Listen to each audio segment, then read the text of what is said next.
Also, one train robbery, a road roller was stolen by unidentified persons and later sold out to Marimia and Sons in Telangana's Mahbubabad district headquarters.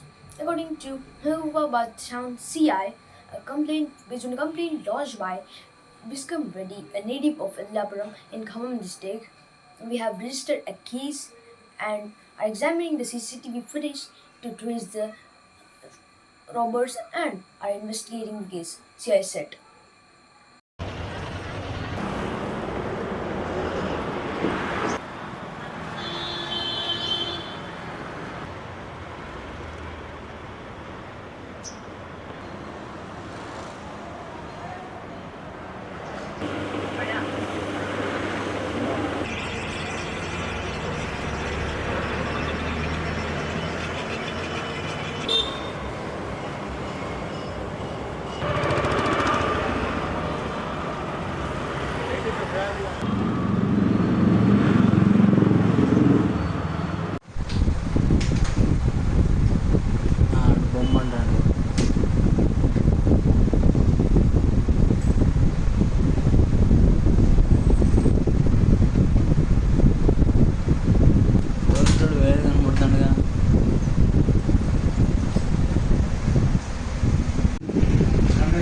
బండితో నడుచుకుంటూ వస్తాడు వాడు ఇక్కడ వస్తాడు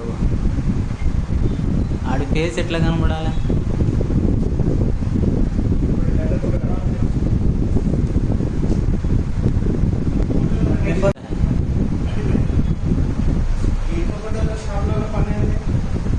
AP బట్టి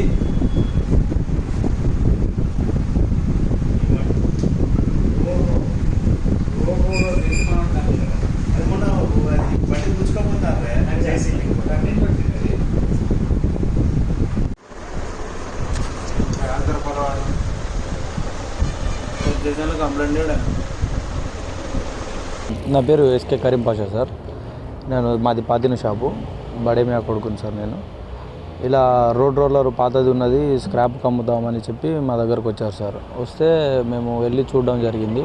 చూసి అక్కడే రేటు మాట్లాడడం జరిగినప్పుడు ఆయన స్టార్ట్ అవ్వదు, అది దాంట్లో స్ప్రింగ్ పోయినది, స్టార్ట్ అవ్వదని చెప్పారు సార్. అయితే మేము కూడా నమ్మాం సార్.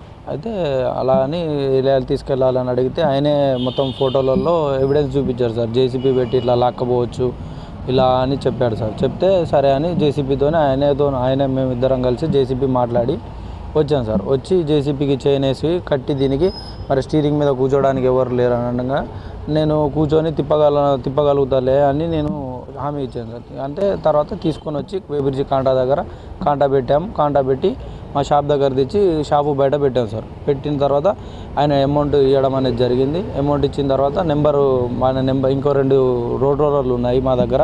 ఇట్లా ఒక 20-30 టన్నుల స్క్రాప్ ఉన్నది. నేను సెంట్రల్ రైల్వేలో సివిల్ ఇంజనీర్గా వర్క్ చేస్తున్నాను.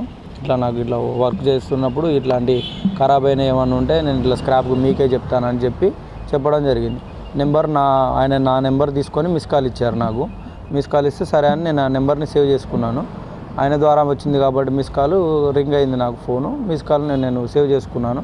సేవ్ చేసుకున్న తర్వాత అతను వెళ్ళిపోయాడు. అది 24వ తారీఖు ఉదయం 10 గంటలకి లాక్క రావడం జరిగింది. 10 గంటల నుండి మా షాప్ దగ్గర రావడానికి 12 గంటల 40 నిమిషాలు జరిగింది. 12 గంటల 43 నిమిషాలకు ఆయనకు పేమెంట్ ఇవ్వడం జరిగింది. దాని తర్వాత నన్ను కొంచెం స్టేషన్ దాకా వదిలిపెట్టి రమ్మంటే మా అన్న బైక్ మీద తీసుకుపోయి స్టేషన్ కంట్రోల్ రూమ్ దాకా దింపేసి ఆయన స్టేషన్ లోపల పోగానే మా అన్న బండి తిప్పుకొని వచ్చేసారు. వచ్చేసిన తర్వాత అది డే మొత్తం అయిపోయింది. మళ్ళీ నెక్స్ట్ మార్నింగ్ నాకు కాల్ వచ్చింది. నాకు ఖమ్మం నుండి కాల్ వచ్చింది. నేను ఇట్లా భిక్షం రెడ్డిని మాట్లాడుతున్నాను, అది మీరు రోడ్ రోలర్ కొన్నది నాది అని చెప్పారు. చెప్తే సార్ మరి ఆయన నాకు ప్రూఫ్లు అనేది ఎవిడెన్స్ అనేది ఇవ్వడం జరిగింది. దానికి బండికి పేపర్లు ఉండవు, ఆర్సీ కార్డు ఉండదు, అది రోడ్డు మీద నడిచేది కాదు అని చెప్పి మాకు అమ్మితే మేము గుడ్డిగా నమ్మి మేము కొన్నాం సార్. కొన్న తర్వాత అతను మీ దగ్గర ప్రూఫ్లు ఏమైనా ఉంటే తీసుకురండి సార్, భిక్షం రెడ్డి గారు మీ దగ్గర ప్రూఫ్లు ఏమైనా ఉంటే తీసుకురండి, మాకు ఒక ప్రూఫ్ ఇచ్చాడు ఆయన అని చెప్పితే సరే నేను తీసుకొని వస్తా అని ఆయన మధ్యాహ్నం 11:40కి అట్లా వచ్చారు సార్ మా షాప్కి. మా మంగళవారం 25 మంగళవారం 25వ తారీఖు భిక్షం రెడ్డి గారు రావడం జరిగింది ఆటోలో. ఒక 4 వ్యక్తులు వచ్చారు. దీని డ్రైవర్, రోడ్ రోలర్ డ్రైవర్ కూడా వచ్చినాడు. వచ్చిన తర్వాత నేను ఒక 4 రోజులు టైం అడిగాను. 4 రోజులు టైం అడిగిన తర్వాత అతను లేదు, నేను బండిని తీసుకెళ్ళిపోతాను, నా బండి నాదది అని చెప్పాడు. చెప్తే అలా ఎలా కుదురుతుంది, నేను డబ్బులు కట్టానండి. 2,19,000 నెట్ క్యాష్ ఇచ్చానండి నేను అతనికి.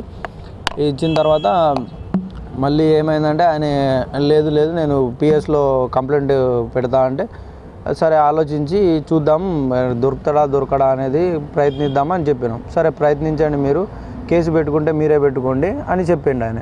చెప్పిన తర్వాత కొద్దిసేపు అయిన తర్వాత నేను మాకు తెలిసిన సిఐ ద్వారా నేను కనుక్కొని మాట్లాడితే, లేదు బండి వాళ్ళదే, కేసు మళ్ళీ వాళ్ళనే ఫైల్ చేయమనండి, వాళ్ళు ఎక్కడ ఫైల్ చేసుకుంటామని మనకు సంబంధం లేదు, వాళ్ళని ఫైల్ చేస్తే మనల్ని పిఎస్ వాళ్ళు పిలిస్తే వెళ్ళి ఈ ఆధారాలు ఇచ్చాడు మాకు అని చూపిద్దామని చెప్పింది సార్.